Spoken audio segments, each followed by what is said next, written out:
A história começa com a deusa convocando alguns estudantes da escola para a fantasia, chamando-os de heróis escolhidos.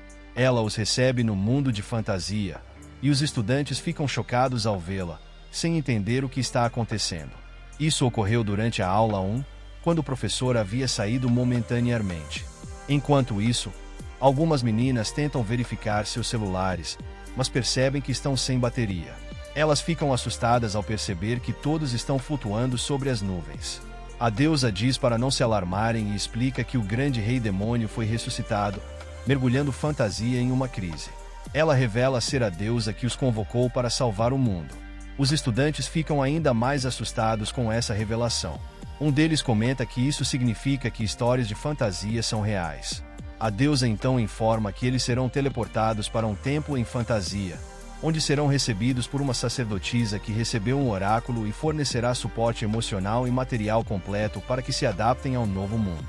De repente, um estudante levanta a mão e faz uma pergunta.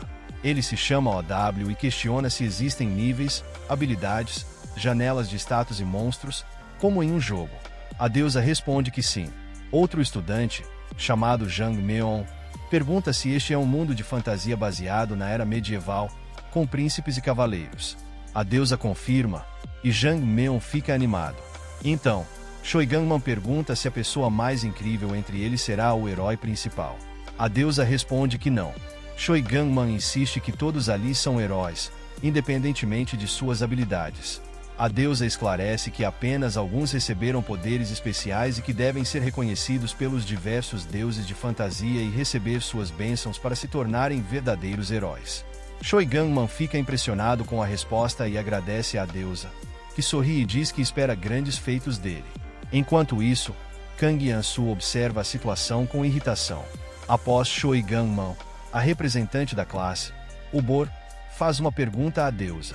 Ela reconhece que este mundo está em perigo e precisa de ajuda, mas questiona se há uma maneira de contatar suas famílias e professores, que certamente estão preocupados. A deusa responde que isso será difícil, mas explica que, ao derrotarem o grande rei demônio, os deuses os abençoarão e concederão um desejo. Muitos estudantes levantam as mãos para fazer perguntas, e a deusa, sorrindo, responde pacientemente a cada uma. No entanto, Kang Yan-su levanta a mão e faz um pedido, em vez de uma pergunta. Ele quer ser enviado de volta à Terra. A deusa repete que seus desejos só serão concedidos após derrotarem o rei demônio. Preocupado, Ansu insiste que não tem intenção de se tornar um herói e deseja voltar imediatamente. Ele pergunta se isso é impossível. A deusa responde que é possível, mas quer saber por que ele quer ignorar o mundo inteiro em perigo para voltar à sua vida comum. Ansu responde que salvar esse mundo faria suas famílias sofrerem. A deusa se aproxima e pergunta seu nome. Ele responde que é Kang Yan-su, um nome dado por seus pais amorosos. A deusa então pergunta se há mais alguém que não deseja ser um herói. Ninguém se manifesta. Ela diz a Kang Yan-su que ele não é digno de estar entre os grandes heróis e o envia de volta. De repente, os outros estudantes começam a gritar, pedindo para Ansu avisar suas famílias. Ele entra no círculo de teletransporte e, após algum tempo, se encontra em uma selva. Ele acredita ter sido deixado longe da escola, mas logo percebe que está em um lugar desconhecido. De repente, um monstro aparece e começa a correr em sua direção. Assustado, Ansu percebe que isso não é a Terra e começa a fugir. Enquanto isso, os outros estudantes são teleportados para a cidade santuário de Prena. A sacerdotisa do grande templo os recebe e os apresenta a outros deuses. Ela se apresenta e diz que estava esperando por eles desde que recebeu o oráculo da deusa. Em seguida, ela apresenta outro deus, a Luz, um mestre espadachim e príncipe do reino dos mestres da espada, que será o instrutor de esgrima dos heróis. As garotas ficam animadas ao vê-lo, achando-o muito bonito. De repente, a sacerdotisa pergunta ao diretor sobre a princesa. Quando estava prestes a falar, a princesa aparece correndo e grita que acabou dormindo depois de beber demais. A sacerdotisa a repreende, dizendo que sua honestidade pode ser tanto um ponto positivo quanto negativo. A princesa então tropeça e cai, deixando os heróis chocados. Alguns deles a elogiam por sua beleza. Ela é Athena Asha Amazing, princesa do reino Asha Amazing e instrutora de magia dos heróis. A sacerdotisa diz aos heróis que a princesa Atena os apoiará junto com o príncipe Alice. De repente, O abre a janela de status e conta aos outros que eles poderão ver muitas coisas como essa ao subir de nível e adquirir habilidades. Ele está observando e tentando entender sua própria janela de status. Ele tem uma bênção de herói em que o idioma é traduzido automaticamente. Ele pensa que isso pode ser um efeito de nível de trapaça, mas fica preocupado, pois muitos competidores receberam a mesma bênção. Enquanto observa Choi Gangman, Choi pergunta à sacerdotisa por que a deusa disse que eles precisam receber bênçãos divinas, mas como podem consegui-las. A sacerdotisa explica que, para receber uma bênção, eles devem ganhar o favor de um deus, já que cada deus tem seus próprios padrões. De repente, todos recebem uma notificação de que um deus está olhando para os corpos dos heróis com um sorriso perverso. Eles ficam chocados ao ver isso. A sacerdotisa explica que cada deus tem critérios diferentes, mas todos estão procurando por aquele que derrotará o grande rei demônio. Ela também diz que os deuses estão observando, mas que sua atenção não será eterna. Depois disso, ela deseja boa sorte a todos. Um dos estudantes pergunta se qualquer um pode receber uma bênção. Ela sorri e responde que não se importa com o lixo. Os estudantes ficam um pouco preocupados, mas sua aventura começa em um mundo de fantasia cheio de esperanças e sonhos. Enquanto isso, do outro lado, Kang está correndo para salvar sua vida dos monstros. Ele está exausto e para descansar. De repente, os monstros atiram uma flecha em sua direção. Eles estão vindo atrás dele porque querem sua carne. Kang pensa que não há criaturas como aquelas na Terra e conclui que a deusa o enganou, nunca tendo a intenção de enviá-lo de volta. Ele começa a correr novamente e pensa que, se este é um mundo de fantasia, deve haver um milagre mágico. De repente, ele vê sua janela de status e fica curioso ao notar que sua classe é herói amaldiçoado. Ele acredita que essa é uma intenção maliciosa para se livrar dele e ainda não consegue acreditar que recebeu esse tipo de penalidade. Ele percebe a função de tradução automática e pensa que pode estar se comunicando com os monstros. Ele tenta falar com eles, mas os monstros começam a gritar assustados, dizendo que a carne está falando. Kang está exausto e diz que verá seus pais antes de morrer, pedindo perdão. De repente, uma flecha atinge sua perna. Ele percebe que muitas fadas estão atirando flechas nos monstros. Kang pensa que uma batalha entre esses bárbaros fantasiosos começou e decide aproveitar a oportunidade para fugir. Ele sente muita dor e jura que nunca mais rezará para a deusa. Enquanto isso, um deus está observando Kang. Ele recebe uma notificação informando que um deus específico está espiando ele. Kang decide que prefere morrer a rezar para um deus, mas, subitamente, esse deus se aproxima dele. Kang, sem saber exatamente com quem está falando, pede para ser salvo. Ele sente que seu corpo se move mais rápido do que sua mente consegue processar. O deus pergunta por que ele está sozinho. Kang está prestes a dar uma resposta, mas hesita, pois acredita que, se essa voz desconhecida também for um deus, pode ser aliada da deusa.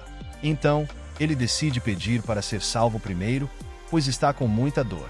Ele pergunta se algum outro deus pode ajudá-lo. Ele recebe uma notificação de que o deus específico está desconfiado e murmura que não há chance de outro deus estar ali. O deus afirma que é uma coisa boa que nenhum outro deus esteja presente. Kang pergunta se ele é um outsider, forasteiro. O deus não entende o significado da palavra. Kang percebe que cometeu um erro novamente, pois em seu idioma outsider se refere a alguém excluído dos grupos sociais. Ele teme ser amaldiçoado novamente se explicar o verdadeiro significado. Então, ele inventa outra explicação, dizendo que outsider significa um lobo solitário vagando pela selva. Subitamente, ele recebe uma notificação informando que o deus gostou dessa definição de outsider. Kang sorri e implora para ser salvo. O deus então pergunta se ele realmente é um outsider. Kang não é um outsider, mas mente e diz que é. Ele explica que, enquanto seus colegas foram convocados para o templo, ele foi deixado sozinho. O deus fica um pouco confuso, mas Kang continua insistindo que é normal para um outsider ajudar outro outsider. O deus, agora interessado, continua observando-o, dizendo que isso não se aplica a ele porque ele é um deus. Após ouvir isso, o deus decidiu ajudar o pobre outsider. O deus usa seu poder e remove a flecha com magia. Kang sente que a dor intensa desapareceu completamente. Depois disso, ele agradece ao Deus, pois seu corpo também se sente mais leve. Então, ele vê sua janela de status, que agora mostra Outsider ao lado de Benson. Ele fica curioso, pois a mensagem diz que algo assustador acontecerá se o lobo solitário deixar a selva. Ele não entende o significado disso, então, pergunta a um Deus específico se, caso ele deixe de ser um outsider e se torne um insider, ele será julgado. Ele recebe a resposta de que um certo Deus enfatiza que só ajudará um outsider. De repente, os monstros o observam enquanto ele tenta fugir. Kang continua correndo para salvar sua vida. Enquanto corre, ele recebe a mensagem de que será restaurado de todos os status, exceto a morte, e que essa é a bênção do Deus para ele. Kang percebe que sua fadiga desaparece e que não sente mais cansaço. Por outro lado, os monstros estão ficando exaustos e não conseguem mais persegui-lo. De repente, um dos monstros joga uma pedra em Kang, mas ele não cai e continua correndo. Ele agradece ao Deus por estar se sentindo bem. Logo depois, ele recebe uma notificação de um Deus específico dizendo que ele não morrerá apenas por isso. Kang agradece pelo aviso. Agora, ele chega à beira de um penhasco e pensa sobre a mensagem que recebeu. Todos os status serão restaurados, exceto a morte. Então, desde que ele não morra com um único golpe, até mesmo ferimentos críticos serão resetados. Ele pergunta ao Deus se sobreviveria a um salto do penhasco, mas recebe a resposta de que morreria com essa queda. Ele fica preocupado. Enquanto isso, os monstros também chegam ao penhasco. Kang percebe que é hora de decidir. Os monstros estão atrás dele, e o penhasco está à sua frente. Então, ele propõe um acordo aos monstros. Ele diz que percebe que eles estão famintos, mas não há comida suficiente para todos. Em vez de dividir, ele sugere que o primeiro a pegá-lo poderá comer toda a carne mais saborosa de seu corpo. Os monstros ficam animados e correm para capturá-lo primeiro. Kang percebe que esses caras estão obcecados por sua carne, mas ele não se incomoda com isso. Ele sorri e se joga do penhasco junto com os monstros. Depois de um tempo, Kang abre os olhos. Ele não morreu. Seu corpo sente-se esmagado, mas isso provavelmente é apenas sua imaginação. Ele se levanta e, de repente, recebe uma notificação dizendo que um certo Deus admira a capacidade de sobrevivência do outsider. Logo depois, um dos monstros se aproxima para devorá-lo. Kang percebe que pode ver a janela de status dos outros. O monstro que o persegue é o açougueiro da lua azul. Ele pensa que, como sobreviveu sem nenhuma bênção, talvez consiga ganhar experiência de luta. Em mundos de RPG de fantasia, os níveis geralmente aumentam com a experiência, e enfrentar oponentes mais fortes costuma conceder mais experiência. Ele pega uma pedra e mata o monstro. Enquanto isso, a sacerdotisa explica aos estudantes que níveis e bênçãos são os dois fatores que permitem que as pessoas fiquem mais fortes, seja subindo de nível ou ganhar experiência matando seres com janelas de status ou recebendo bênçãos dos deuses. Enquanto isso, Choi Gangman se considera talentoso e ora a Deus pedindo uma bênção. De repente, a sacerdotisa diz a todos que receber uma bênção não significa que acabou. Os deuses sempre estarão observando. O Bor levanta a mão e pergunta à sacerdotisa se isso significa que os deuses os observarão o tempo todo. Ela responde que sim. Alguns estudantes se sentem envergonhados, pois pensam que os deuses os verão enquanto tomam banho ou fazem suas necessidades. Então, a sacerdotisa intervém e diz que os deuses não são humanos, então não devem julgá-los com os mesmos padrões dos seres humanos rudes. Certos deuses dizem a Obor que não estão interessados em coisas vulgares. De repente, Jang Meon diz a Obor que os deuses concederão melhores bênçãos para aqueles que considerarem mais interessantes. Alguns deuses elogiam Obor por sua atitude, e como resultado, ela recebe uma bênção de um certo deus. Obor fica feliz. Há um cheiro agradável no ar, e alguns alunos se perguntam o que ela fará com essa bênção. A bênção grande encanto demoníaco faz com que seu corpo emita um odor encantador o tempo todo, aumentando as chances de cativar os corações do sexo oposto. De repente, a sacerdotisa a impede de usar essa bênção. O Bor responde que não sabe como pará-la. Uma certa deusa inocente desaprova o ato impuro. A sacerdotisa percebe que já é tarde demais para o Bor, pois ela agora receberá uma punição. Todos ficam chocados ao ver isso. A sacerdotisa explica que as bênçãos não serão as únicas dádivas concedidas pelos deuses. Aqueles que não forem do agrado dos deuses também receberão maldições. O Bor está em choque e tenta argumentar, mas, ao ouvir isso, a sacerdotisa diz a ela que estava prestes a explicar isso. De repente, Jan recebe a punição, sente dor e pede desculpas. A sacerdotisa explica que, uma vez que alguém recebe uma bênção ou uma maldição, ela não desaparecerá até a morte. Ela também menciona que o efeito aumentará conforme o nível da bênção ou maldição sobe, e que um nível nunca diminuirá depois de subir. Jan fica preocupada porque sente muita dor mesmo estando em um nível baixo. Se o nível aumentar, ela pode acabar morrendo. Etena se aproxima dela e diz para não desistir. Ela explica que as bênçãos podem neutralizar as maldições e que a dor também será aliviada conforme seu corpo e mente ficarem mais fortes ao subir de nível. Agora, Jan se sente um pouco mais aliviada. Do outro lado, Kang mata os monstros, mas fica curioso sobre por que seu nível continua o mesmo. Ele pensa que pode ser por causa de uma maldição ou porque subir de nível é muito difícil por padrão. Então, ele pergunta ao deus se há alguma informação útil. O deus diz a ele para chamá-lo de Outsider. Kang concorda e pergunta novamente. O deus responde sim. Kang pensa que esse deus não é muito útil, mas decide manter a bênção, já que pelo menos o mérito dela é muito bom. Enquanto vagueia pela selva com o deus, percebe que, mesmo correndo por horas, não sente sede, fome ou fadiga. De repente, nota que alguns monstros estão tentando encontrá-lo. Ele se esconde atrás de uma árvore e pensa que, se encontrar uma pessoa, esse local estará cheio de monstros, o que significa que pode não haver humanos por perto. Ao mesmo tempo, um deus específico envia uma mensagem dizendo que os fracos sempre morrem na paz. Kang corta um pouco de sua pele, fazendo seu sangue escorrer. Os monstros sentem o cheiro do sangue, mas não sabem para onde ir. Kang quer escapar da floresta e encontrar uma vila humana, mas não sabe como fazer isso, pois a floresta está cheia de monstros devoradores de humanos. Ele pensa que agora está mais forte e lembra que tem a faca que o açougueiro da Lua Azul segurava antes.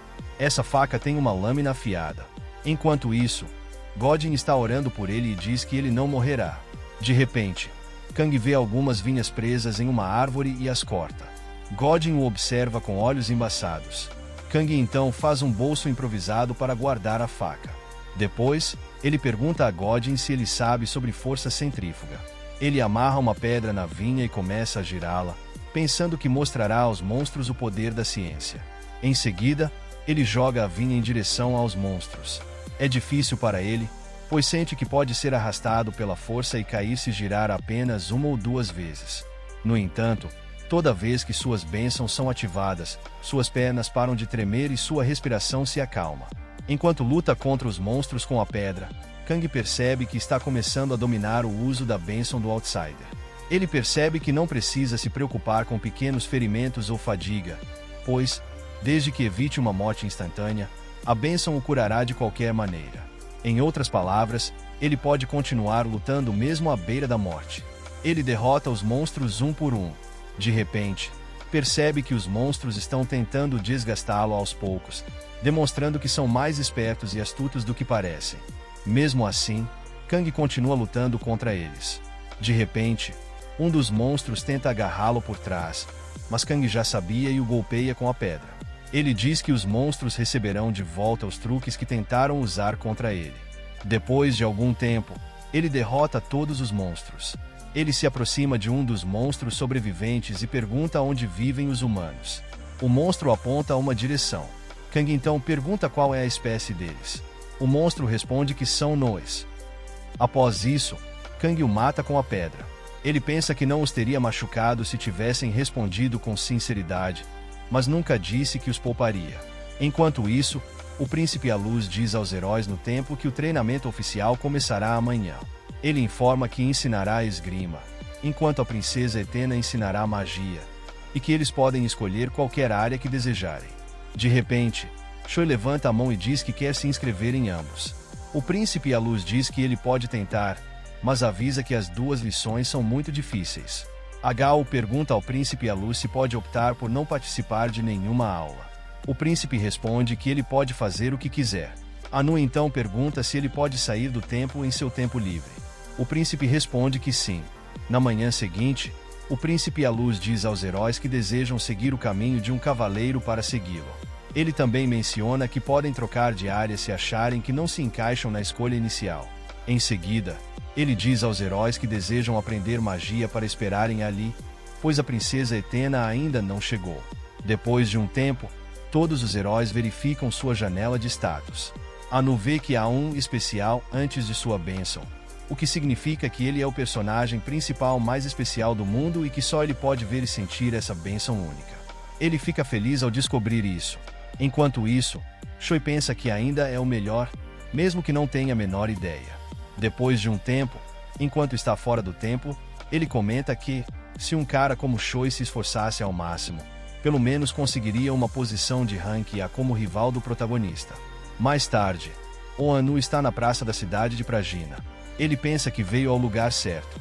Ele vai até a guilda dos mercenários para iniciar sua história de fantasia. Há muitos guerreiros lá. A recepcionista o recebe e pergunta o motivo de sua visita. Ele responde que quer se registrar como mercenário. De repente, uma garota aparece e diz ao Anu que esse não é o lugar para um novato como ele. Ela o manda parar de falar bobagens e voltar para sua cidade natal. Ela explica que já viu muitos jovens impulsivos como ele se tornarem mercenários e morrerem. Enquanto isso, Anu pensa que isso é o efeito de sua bênção, que é um buff do personagem principal. A garota se aproxima e pergunta se ele está ouvindo. Anu observa que essa bela mercenária de personalidade intrometida deve ser uma princesa ou uma nobre disfarçada. Ele sorri e pensa que esse é o destino do protagonista, sem dúvidas, efeito de uma bênção especial. De repente, ele diz a ela que não quer voltar e sugere que ela o acompanhe, se estiver preocupada. Ele também menciona que julgar um livro pela capa não é um bom hábito e que ela própria já deve ter passado por isso muitas vezes. A garota sorri e admite que ele a pegou nessa ponto. Anu fica feliz e pensa que realmente é alguém especial neste mundo.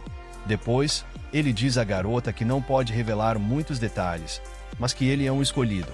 Na Terra, ele teria dificuldades para falar tão naturalmente com uma beleza como essa. Mas neste mundo, ele é um herói destinado a salvá-lo. Quando está prestes a sair, a garota o provoca, dizendo que gostaria de ver até que ponto essas habilidades especiais chegam.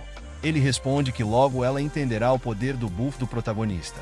Enquanto isso, na selva, um monstro diz a Kang que não está mentindo sobre a aldeia humana estar a oeste. Kang agradece pela informação. Em seguida, o atinge com uma pedra. Ele pensa que esses Nes são surpreendentemente honestos, pois são tão rudes que qualquer um pode perceber quando estão mentindo. Kang não sabe exatamente a distância até a aldeia humana, mas já confirmou perguntando a vários deles, então não há erro. Sua luta desesperada contra os Nes se transformou em uma breve caçada. Ele passou de presa a um caçador experiente da noite para o dia. Ele está satisfeito. Durante seus combates, Kang sofreu muitos ferimentos, mas aprendeu rapidamente a lutar com a bênção do forasteiro. Suas roupas estão rasgadas devido às batalhas, mas ele não se importa. Ele está animado, pois, mesmo após sofrer tantos ferimentos graves, não enlouqueceu. Agora, finalmente conhecerá os nativos deste mundo de fantasia na aldeia humana. O deus murmura algo e pede desculpas. Kang pergunta se ele deseja sua morte, e a resposta que recebe é que o deus não se importa com o que aconteça com ele. De repente, um monstro o ataca novamente, mas Kang revida com a faca do açougueiro da lua azul. Ele começa a se preocupar, pois parece que não há fim para esses Nes, não importa quantos ele mate. Ele continua lutando e esfaqueando-os, mas fica frustrado porque não está subindo de nível. Ele já matou dezenas de inimigos mais fortes do que ele, então qual é o problema? Uma mensagem aparece informando que um certo deus está ficando inquieto. Após derrotar mais monstros, Kang ouve vozes humanas, mas em uma língua que ele não entende. Ele observa com cautela, pois esses humanos atiraram flechas em uma pessoa indefesa que estava sendo perseguida por uma planta carnívora. Talvez sua definição de um amigável seja diferente da que ele conhece. De repente, ele vê alguns espadachins e uma mulher, são humanos. Ele pensa que talvez sejam mercenários. Sem aviso, a mulher lança uma arma em sua direção assim que o vê. Os outros também se preparam para atacá-lo. Kang rapidamente diz que só está procurando uma aldeia humana. Ele guarda sua adaga e senta-se, mostrando que se rende e não quer lutar. Ele sabe que a comunicação não se baseia apenas em palavras. A linguagem corporal pode transmitir uma inclinação para evitar conflitos, e um tom de voz amigável pode evitar que o outro lado fique na defensiva. Ele não pode manter uma conversa complexa assim, mas isso deve ser o suficiente para se fazer entender. No entanto, a mulher se prepara para disparar uma flecha contra ele. Kang a interrompe e diz que um outro mundano, como ele, não morde e que é gentil com os de sua espécie. Os mercenários hesitam, mas não o matam. Depois de algum tempo, Kang está com eles, andando pela floresta. A mulher fala algo, depois o homem também. Mas Kang não entende nada do que dizem. Kang poderia usar gestos para, pelo menos, deixá-lo saber qual era seu nome. Mas, além disso, ele não entendia uma única palavra. Não ajudava o fato de que idiomas estrangeiros sempre foram a matéria que derrubava seu GPA. Kang Ansu pensa que é um alívio ter encontrado pessoas amigáveis. Pelo menos, essas pessoas não começaram atirando flechas nele, ao contrário das fadas, e ele também não precisava se preocupar tanto com monstros. Ele não conseguia ver as janelas de status desses caras, mas estava certo de que mercenários totalmente armados seriam muito mais fortes do que alguém de nível 1. O deus lhe disse que ele não estava agindo como um forasteiro agora, mas Kang ignorou. Um certo deus reclamou para ele não falar com eles de forma superficial. Kang respondeu que falar de maneira mais casual conforme alguém se aproxima de outra pessoa é normal. Ele pensa que, embora tenha conseguido encontrar pessoas, ainda só consegue conversar com os deuses. No entanto, conseguiu descobrir os nomes dessas pessoas graças à linguagem corporal. O homem mais velho e peludo se chama Grey. Kang especula que Grey é o líder do grupo, pois carrega uma espada gigante sem demonstrar um pingo de cansaço, o que o faz parecer incrivelmente forte. De repente, outro homem o chama e o abraça. Seu nome é Cole. Ele é menor que Grey, mas tem um corpo musculoso e rijo, além de rir com frequência. Ele carrega uma longa espada em cada lado da cintura. A mulher do grupo se chama Missa. Ela é a arqueira do time e frequentemente usa uma besta gigante de aço. Pelo tamanho da arma, Kang não acha que seu propósito principal seja lutar contra pessoas. Ela aponta o dedo em uma direção, e Kang percebe que ela quer lhe mostrar algo. Ele vê fumaça à distância. A fumaça não é de um incêndio florestal, mas sim de chaminés saindo de casas. Kang fica feliz por finalmente encontrar um lugar habitado. De repente, ele recebe uma notificação informando que um certo deus observa o forasteiro usado com desagrado. Kang apenas diz que está fingindo se dar bem com eles para escapar daquela floresta. Subitamente, todos ouvem um barulho. Muitos monstros estão se aproximando. Kang fica chocado ao vê-los e se prepara para lutar. Mas Cole, Grey e Missa avançam primeiro para enfrentá-los. Eles combatem os demônios com suas espadas, enquanto Missa se posiciona para atirar flechas nos Nes. De repente, um Nu se aproxima para atacá-la, mas Kang a salva no último segundo. Um certo deus se sente incomodado. O Nu é maior que os outros. Kang diz ao deus forasteiro para observar isso, pois os humanos são seres sociais acima de tudo, e ele precisa da ajuda dessas pessoas. Um certo deus responde que isso não é problema dele. Enquanto isso, o Nu avança para atacar Kang, mas ele consegue esquivar com uma velocidade impressionante e mata o monstro com sua faca. O Nu cai. Kang sabe que ainda está no nível 1. Após algum tempo, eles derrotam todos os Nes. Kang os agradece e diz que teria problema se não estivessem com ele. Mas, de repente, percebe que todos estão olhando para ele de maneira estranha. Subitamente, Missa atira uma flecha em Kang, acertando seu ombro direito. Ele cai no chão. Eles observam seu corpo imóvel. Cole elogia Missa e diz que o plano deles teria sido arruinado por causa dos Nes. Ela responde que, na verdade, isso foi ainda melhor. Graças à loucura dos Nes, eles descobriram o quão perigoso Kang realmente era. Ela diz que pensou que ele fosse fraco por ser tão magro. Mas não apenas era irritante que ele continuasse falando em uma língua estranha, como também lutava muito melhor do que ela esperava. Grey diz que devem seguir com o plano original. Cole lamenta, mas diz que não pode ser evitado. Ele não acha que Kang aceitaria ser vendido como escravo de boa vontade. Grey então diz que eles devem pegar a adaga de Kang, já que não podem trocá-lo como escravo. Ele também comenta que o item pode ser mais valioso do que parece. A decoração na adaga indica que ela pertence à realeza das fadas. Collie se aproxima para pegar a adaga, mas percebe que Kang ainda a segura. Misa alerta Collie para não baixar a guarda e atira outra flecha nele. Mas o projétil não acerta seu coração. Isso significa que talvez Kang ainda esteja vivo. Collie pensa que deve matá-lo com sua espada, mas, de repente, vê a janela de status de Kang. Existem apenas duas maneiras de ver a janela de status de outra pessoa: se ela compartilhar voluntariamente ou se alguém a espiar usando uma bênção especial. Isso significa que Kang preencheu algum requisito para que sua janela de status fosse visível. Collie fica chocado. Subitamente, Kang atinge Collie com a adaga. Gray e Misa ficam espantados ao ver isso. Após ser golpeado, Collie cai. Enquanto isso, Kang permanece de pé. Gray se prepara para matar Kang. Mas, de repente, Kang corre em sua direção e o atinge com a adaga. Misa dispara mais flechas contra Kang, mas elas não têm efeito sobre ele. Kang remove a flecha do seu corpo com um sorriso. Misa pede desculpas a ele, implorando por sua vida. Kang murmura algo, mas Misa não entende, e depois de um tempo, ele a mata. Kang troca de roupa e pensa que não pode acreditar que ela atiraria algo tão letal em outro ser humano. Ele diz a Godin que achava que a roupa serviria de alguma forma, mas é desconfortável porque era de uma mulher. Enquanto isso, Godin ri dele. Um certo Deus comenta que respeita o hobby de um forasteiro, mas Kang responde que não é um hobby, apenas que ela era a única com um porte físico semelhante ao dele. Ele também pega as flechas dela, pensando que podem ser úteis no futuro. Depois disso, ele diz ao Deus que ainda não consegue entender por que aqueles desgraçados o atacaram.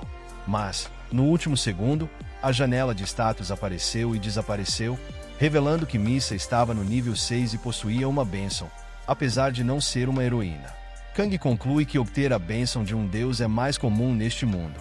A bênção dela era Olho de Touro. Um certo deus responde que isso não é da conta deles e pergunta para onde Kang está indo agora. Kang diz que está indo para a vila, como planejado. Além disso, ele conseguiu uma excelente compensação desses vilões. Então, mesmo que não consiga se comunicar, tem certeza de que o dinheiro resolverá tudo de alguma forma. Do outro lado, a princesa Etena pede desculpas a seus alunos pelo atraso no templo. Ela diz que deve iniciar a lição sobre o que é magia. Etena conta que, há muito tempo, não havia magia no continente de fantasia. Os alunos começam a murmurar. Alguns dizem que a magia não é nada, enquanto outros afirmam que tudo se resume à sua aplicação prática na vida real. Uma garota comenta que magia é basicamente química. De repente, o Bor fala, pedindo aos colegas que parem de distrair os outros que estão tentando focar na aula. Então, a princesa Etena explica que a magia é completamente baseada no talento e que eles precisam se familiarizar com a mana. Ela diz que também não gosta de teorias desnecessárias, por isso acredita que o talento é o mais importante quando se trata de magia. Ela menciona que é necessário falar sobre o fundador da magia, despertando a curiosidade dos alunos. Mais uma vez, Etena reforça que o talento é o fator mais essencial na magia, sendo determinado naturalmente pela linhagem sanguínea e artificialmente pela educação e conexões. Ela pede que nunca se esqueçam disso. Em seguida, ela se apresenta formalmente. Sou Etena Ashman, descendente direta de Zion Ashman, o 12º discípulo e terceiro marido do fundador da magia. Os alunos ficam surpresos e perguntam o que isso significa para eles. Etena explica que todos eles possuem uma conexão educacional com ela e, por isso, desenvolverão um grande potencial como seus discípulos. O Bor levanta a mão e pergunta se alguém sem uma linhagem mágica ou conexões poderia se tornar um mago. Etena responde que sim, mas que isso não importa, pois todos ali já começaram com boas conexões. Etena então se aproxima de Bor, segurando sua mão, e diz que a tornará sua aprendiz. O Bor fica chocada ao ouvir isso. Formações mágicas aparecem ao redor delas. Etena declara que reconhece o Bor como sua primeira aprendiz. Jang Meon e Choi Gangman observam a cena, surpresos. Etena pede ao Bor que crie um elfo mágico. Após algum tempo, Etena parabeniza, dizendo que agora ela é uma maga de verdade. Mas o Bor parece confusa, sem entender completamente o que está acontecendo. Sua janela de status é atualizada. Etena menciona que esqueceu de dizer algo importante. Aqueles que se tornam aprendizes mais cedo herdam mais talento. O Bor percebe que uma bênção de rank se apareceu quando fez a aprendizagem. Yen responde que era exatamente disso que estava falando antes. O Bor lê a definição de um mago e comenta com Etena que parece que, sem um mestre ou uma bênção mágica herdada, não será possível se tornar um mago, não importa o quanto tente. Etena então pergunta se agora ela entende por que o talento é essencial. O Bor responde que sim. Etena decide responder à sua primeira pergunta. Ela então mostra uma esfera mágica na palma da mão e explica que o fundador da magia, que se tornou um deus, deixou uma bênção para que seus descendentes e alunos pudessem aprender magia rapidamente. Ela também diz que a maioria dos magos usa essa magia de forma segura e eficiente por meio dessa bênção. Esse tipo de magia é chamado de magia branca. Os alunos ficam impressionados. Depois disso, Etena lhes mostra outro tipo de magia. Suas mãos começam a pegar fogo. Os heróis ficam chocados ao ver aquilo. Ela explica que o talento é sempre necessário para a magia. Etena ergue as mãos e diz: "Na minha mão direita está a magia branca, com minha bênção. E na minha mão esquerda está a magia negra, magia sem a bênção dela." De repente, a governanta-chefe aparece e puxa as bochechas de Etena, dizendo que parece que ela se esqueceu das instruções rigorosas de Sua Majestade para não usar magia negra. Etena responde que só fez isso para facilitar o entendimento dos heróis. A governanta então diz que irá relatar isso à rainha, e Etena se desculpa. De repente, um príncipe também chega para curar Etena, enquanto ela pede à governanta que não conte esse assunto à mãe. Por outro lado, o Bor fica sagrada e se desculpa por ter feito tal pergunta à princesa Etena. De repente, Etena fica bem e diz aos heróis que está feliz por saber que todos entendem o perigo da magia negra. Alguns heróis perguntam sobre a magia negra e dizem que é um poder maligno. Etena responde que a magia negra não é ruim. Ao contrário da bênção da magia passada por seu fundador, a magia negra é como o poder mágico da natureza. Enquanto isso, Naganu chega à vila. Ele pergunta ao guarda se precisa de lenha seca para acender uma fogueira. Ele diz ao guarda que, há pouco, sua mão esquerda substituiu a lenha. O guarda não entende o que ele quer dizer, mas ele estende a mão. Nag lhe dá algumas moedas e diz que agora ele entende. Ao entrar na vila, ele percebe que muitas pessoas armadas estão correndo para todos os lados, talvez porque a vila esteja situada em uma floresta com plantas carnívoras. Depois de um tempo, ele toma um banho e se seca, dizendo que o dinheiro é o melhor, pois permite que ele faça amizade com qualquer pessoa, mesmo que não consiga falar com elas. Ele recebe uma mensagem de que o deus está desconfortável. Ele responde que também se sente estranho. Enquanto toma banho, ele pergunta ao deus An sobre gênero. Ele recebe uma resposta de que o deus agora está ainda mais desconfortável. Nag então diz que pensará em si mesmo como homem para preservar sua dignidade. De repente, Gakin fica preocupado. Kang pergunta por que ele está com medo. Gakin responde que é um segredo e guarda isso em seu coração. Subitamente, Kang ouve vozes vindas de fora do quarto. Ele grita que está tomando banho e pede que esperem um momento. Alguém do lado de fora responde que entendeu. Kang veste suas roupas e percebe que alguém com quem ele pode se comunicar está do lado de fora da porta. Eles podem conversar, mas a verdade é que a pessoa do lado de fora não é humana, mas sim de uma raça hostil. Kang percebe que essa pessoa é contra os heróis. Ele pensa que pode ser um monstro como os Nolls ou talvez demônios. Ele abre a porta e se senta na cama, escondendo suas adagas e dizendo para a pessoa entrar.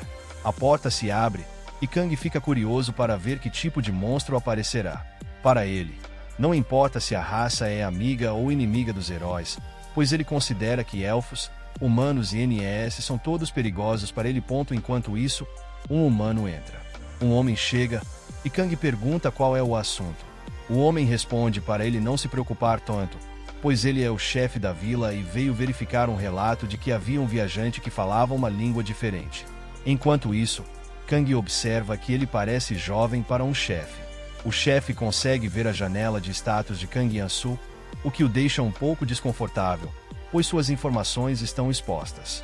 O chefe então diz a ele que, se possível, deveria tentar esconder sua janela de status, embora isso não funcione contra alguém com a bênção da observação, como ele. Kang pergunta se ele pode ocultá-la. O chefe responde que parece que Kang não sabe nada sobre isso. Ele se aproxima e diz que pensou que Kang fosse uma fada que entrou furtivamente, mas que ele deve ser um estrangeiro vindo de muito longe. O chefe explica que essa vila tem um passado ruim com as fadas. Os Noles, que perderam seus lares devido à ganância das fadas, acabaram fugindo para os territórios humanos. Muitas pessoas perderam suas famílias, e essa vila é um forte formado por aqueles que se reuniram para buscar vingança. É por isso que há tantos mercenários por lá, embora poucos ainda se lembrem do rancor do passado. Enquanto isso, Kang recebe uma mensagem de God, que está com raiva dele. O chefe também diz que a vila está cheia de novatos da cidade que vieram ganhar experiência. Antes de sair, ele faz uma última pergunta a Kang. Ele mostra um frasco de poção e diz que, como Kang jantou, sua comida foi misturada com essa poção de paralisia. Ele pergunta por que não teve efeito. De repente, Kang saca sua adaga. O chefe fica impressionado. Kang pergunta por que ele está fazendo isso. O chefe explica que as fadas têm alta resistência a poções, e essa é uma magia que ele desenvolveu para essa situação. Ele também diz para Kang desistir, pois algo como resistência a poções não pode resistir a essa corda invisível. Ele toma a adaga de Kang, que fica chocado ao ver isso. O chefe diz a Kang que ele não tem culpa, apenas azar. Godin diz a Kang que estão tentando alertá-lo. Kang sente medo. Após um tempo, ele ainda está na prisão. O chefe diz a Kang que as pessoas estão com raiva dos Noles porque viram os NS massacrarem suas famílias e tomarem suas casas. No entanto, ele sabe a verdade. Esses Noles também são vítimas, assim como eles.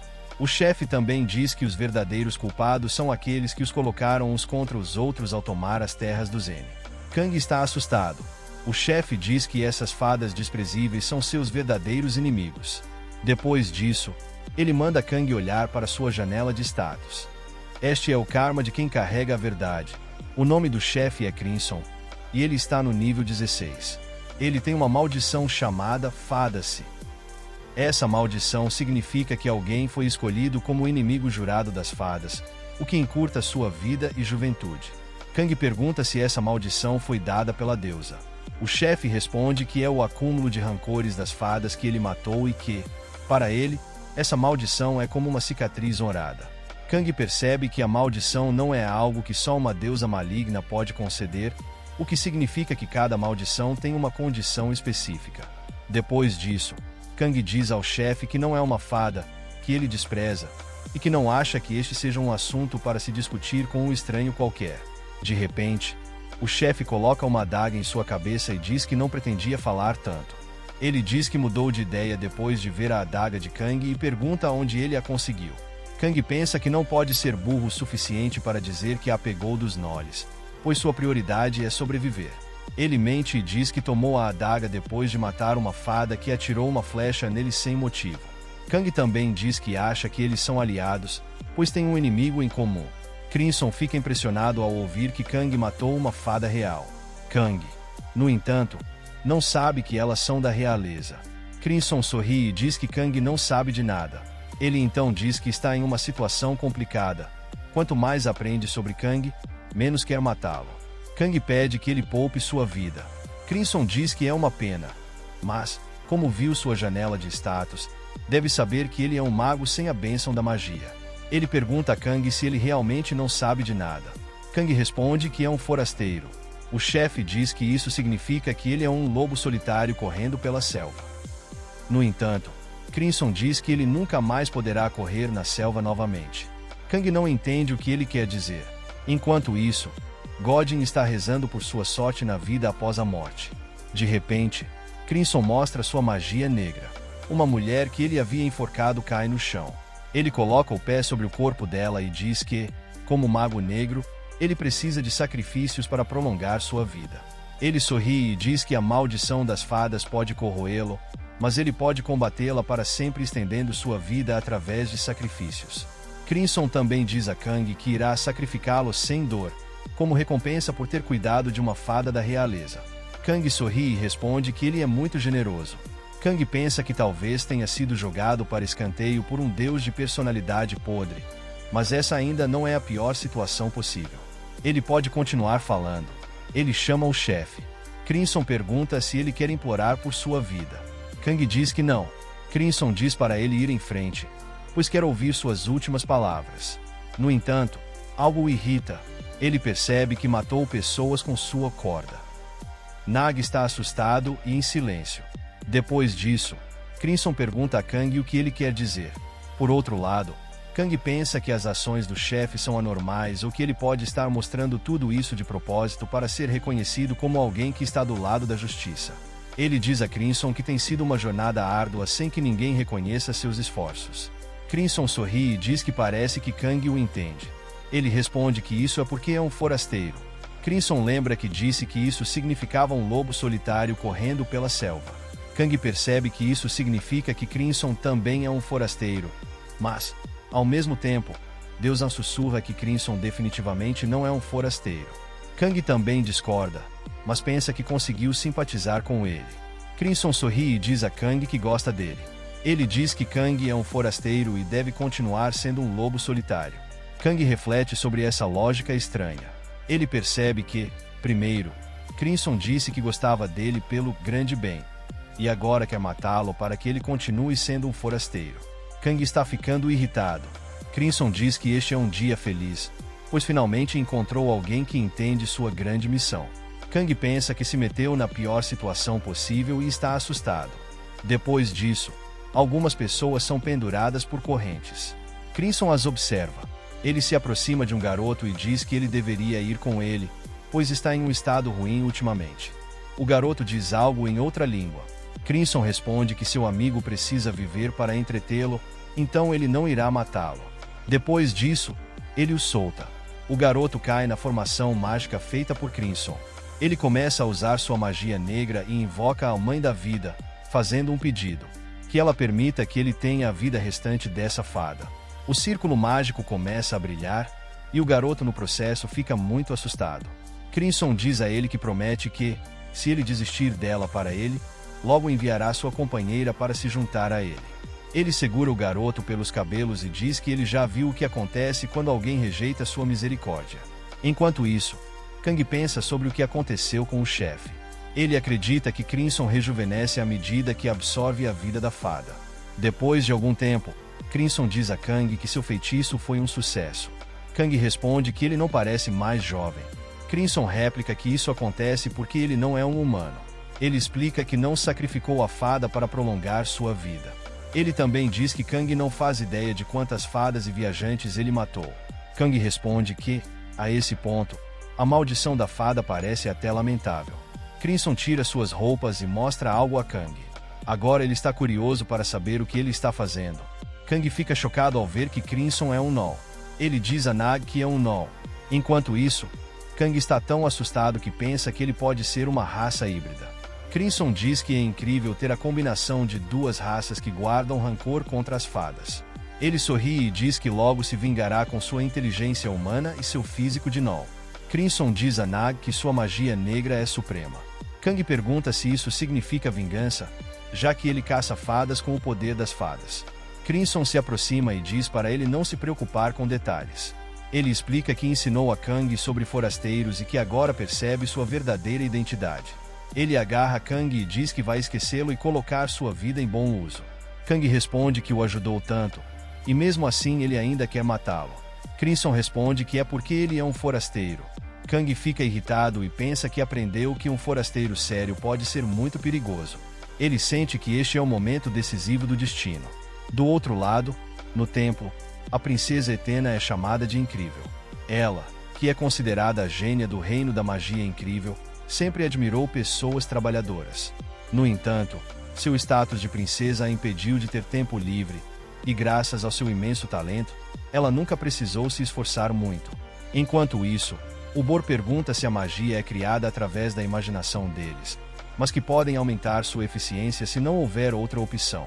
Por outro lado, apesar de ouvir a explicação de que o sangue e os laços escolares determinam as habilidades de um mago, os esforços de Yub para tentar se aprimorar impressionaram a princesa Etena. Foi por isso que ela decidiu aceitá-la como sua primeira aprendiz. Depois disso, a princesa Etena diz ao Bor que essa é uma ótima pergunta e que, se quiser melhorar sua magia, deve seguir a magia de seus mestres ou pais. Ela então mostra sua magia do rato de gelo. Os heróis ficam surpresos ao ver outro tipo de magia. Enquanto isso, a princesa Etena pensa que, graças ao talento herdado de seus ancestrais, os membros da família real do Reino da Magia Incrível foram capazes de usar uma magia de fogo excepcional de geração em geração. Depois disso, ela diz aos heróis que esse coelho de gelo é sua magia única e pergunta se querem tentar. Todos se animam. O Bor se adianta e tenta, mas a magia não funciona muito bem. A princesa Etena diz que é porque ela ainda não está acostumada a ensinar. Ela diz ao Bor que, se ganhar mais experiência, também poderá criar sua própria magia única com facilidade. O Bor agradece pela explicação. De repente, Jean Meon se manifesta e pergunta à princesa Etena se alguém gostará dela, já que ela não recebeu uma bênção. Os outros alunos também começam a gritar que precisam de uma bênção. Todos dizem que a princesa Etena é injusta e que deveria tratá-los da mesma forma. Ela pensa um pouco e então pergunta a todos qual herói quer ser seu segundo aprendiz. De repente, todos gritam ao mesmo tempo que querem ser o segundo aprendiz dela. Em uníssono, os heróis imploram a princesa Etena.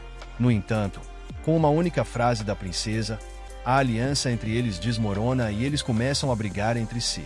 Enquanto os alunos tentam decidir, a princesa Etena diz para avisá-la quando tiverem escolhido quem será o segundo aprendiz.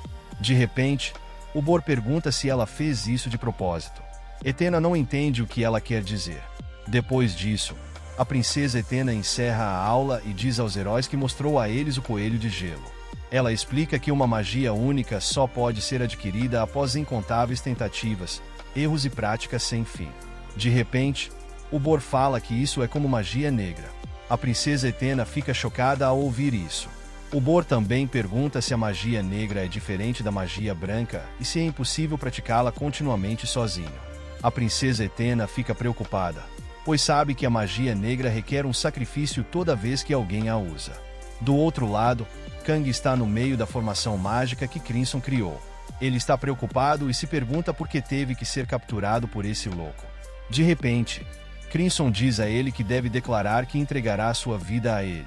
Kang percebe que o consentimento do sacrifício é essencial na magia negra. Crimson explica que, mesmo que ele os restrinja fisicamente, isso não significa que os possua. Ele encerra a conversa e ordena que Kang declare agora que entregará sua vida.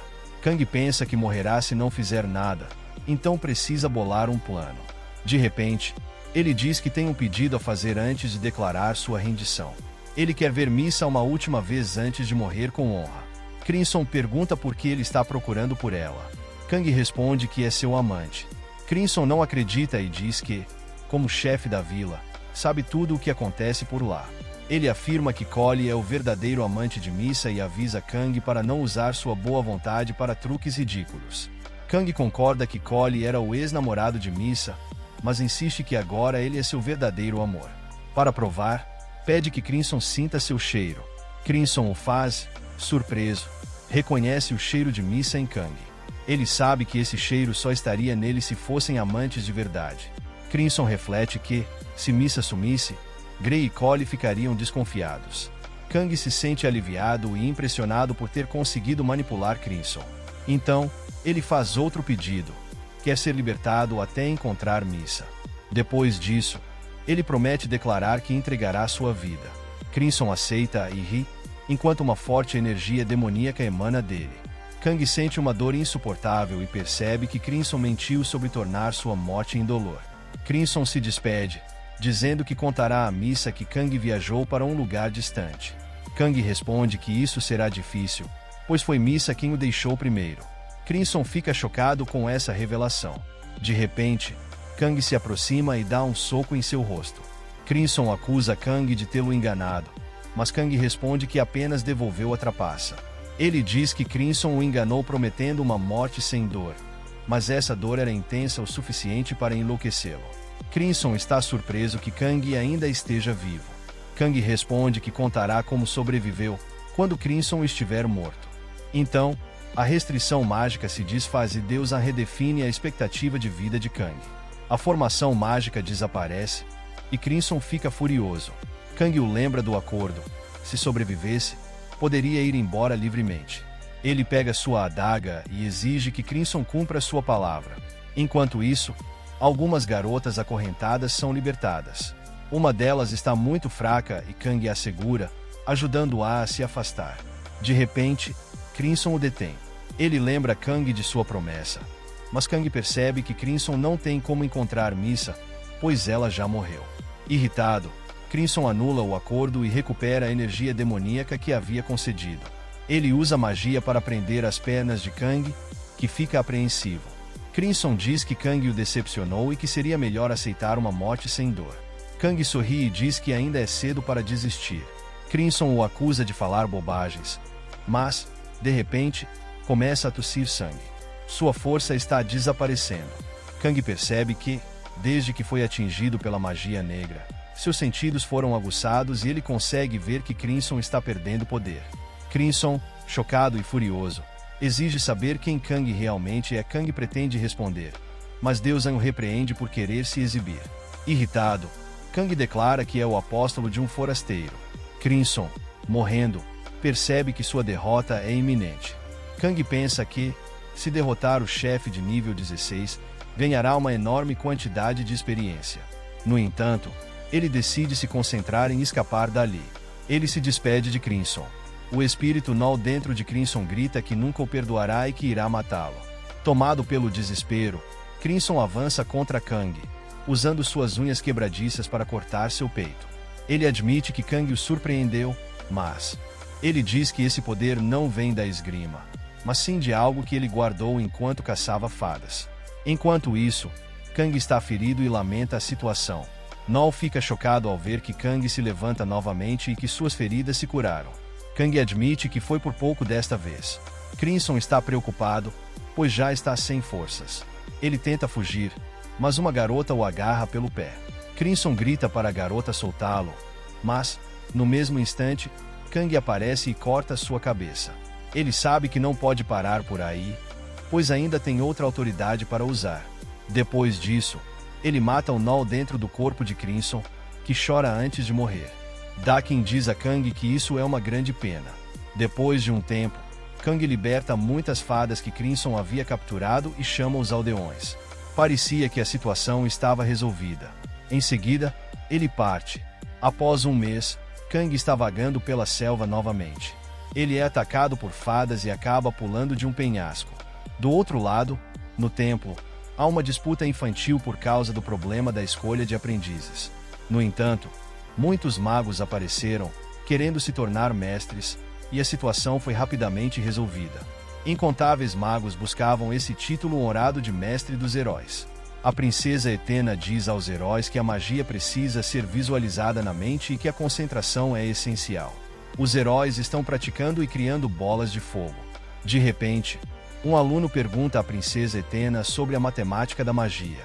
Ela responde que não existem regras matemáticas aplicadas à magia. Mais tarde, ele questiona se, ao criar uma bola de fogo, usa adição ou subtração. Etena responde que ele pode usar magia porque tem um mestre que sabe criá-la. O aluno contesta, dizendo que acredita que poderia se tornar um arquimago rapidamente com conhecimento moderno.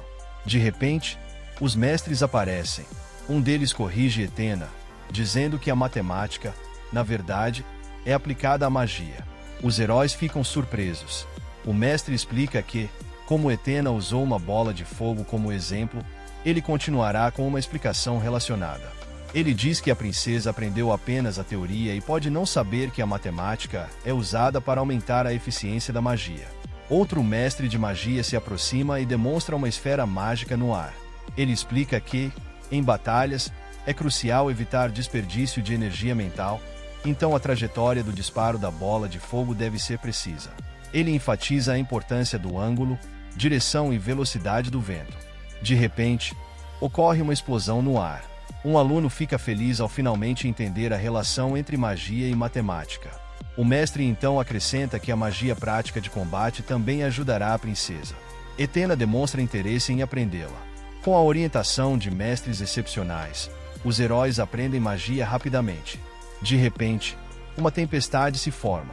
Em uma sala, algumas fadas estão reunidas. Uma delas está ferida e outra aplica remédio em sua mão. A fada ferida sente muita dor. Ela é Expresso, a sacerdotisa das fadas. Suas companheiras pedem desculpas, pois a única coisa que podem fazer por ela é aliviar a dor com remédios. No entanto, um milagre de uma santa poderia curá-la completamente. Mas não havia chance de que uma das únicas duas santas do mundo concedesse um milagre a uma mera fada, especialmente uma sem status real. Uma de suas companheiras se levanta e diz que irão capturar o humano responsável, pedindo a Expresso que descanse tranquila. Expresso suspeita que o culpado seja o chefe Crimson, mas pensa que os aldeões que não fizeram nada também podem ser cúmplices. Chorando, ela decide que, ao retornar ao reino, relatará essa vila primeiro. De repente, alguém bate à porta. Outra fada está do lado de fora. Expresso a convida para entrar. A visitante informa que os mercenários da vila perderam o rastro do homem. Expresso fica irritada e diz que eles não deveriam se preocupar com humanos. A outra fada argumenta que esse homem os salvou do chefe maligno e que estão falando de Naga-Ansu. Expresso se enfurece e diz que ele possui a adaga da princesa, o que significa que ele está apenas enganando a todos. Ela afirma que os humanos são bestas traiçoeiras e que não podem confiar nele. A outra fada, com a voz hesitante, insiste que, independentemente de qualquer coisa, é verdade que ele a salvou. Expresso responde que, por isso, está mantendo a boca fechada, mas que ninguém pediu para que ele os matasse. Para ela, foi apenas um caso de bestas se matando entre si. De repente, a conselheira Celis entra na sala e pergunta o que Expresso quis dizer com isso. Outra fada se aproxima de Celis para apoiá-la, pois ela parece estar doente. Celis é uma fada da realeza, e seu nome significa sagrada.